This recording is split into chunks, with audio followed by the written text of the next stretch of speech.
आम्ही बोलतो छत्रपती शिवाजी महाराज. आजही आमचा आत्मा या महाराष्ट्रात विरविरतोय. आम्हाला सारखी आठवण होते गड किल्ल्यांची, मराठी मर्द मावळ्यांची.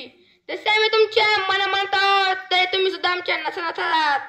आजही आमची जयंती साजरी करतात. तुम्ही आमचा जय जयकार करतात. आम्हाला आनंदी होतो. पण जयंती केली म्हणजे झालं असे वाटन तुम्हाला?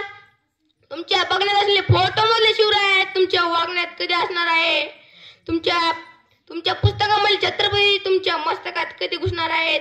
आम्हाला सांगताना मोठा अभिमान वाटतो की आम्ही भोसले घराण्यात जन्माला आलो. मासाहेबांनी जिजाऊ मातेने आमच्यावर चांगले संस्कार केले. मासाहेबांनी जर आमच्यावर चांगले संस्कार केले नसते तर आम्ही सुद्धा गुलामीच केले असती. गरीब मावळ्याला घेऊन आम्ही स्वराज्य निर्माण केले. आई वडिलांच्या संस्कारामुळे घरोघरी जिजाऊ तयार होतील. तेव्हा शिवराय देखील जन्मतील. तेच महाराष्ट्राला नाव आकार देतील. त्यासाठी तुम्हाला बदलावे लागेल.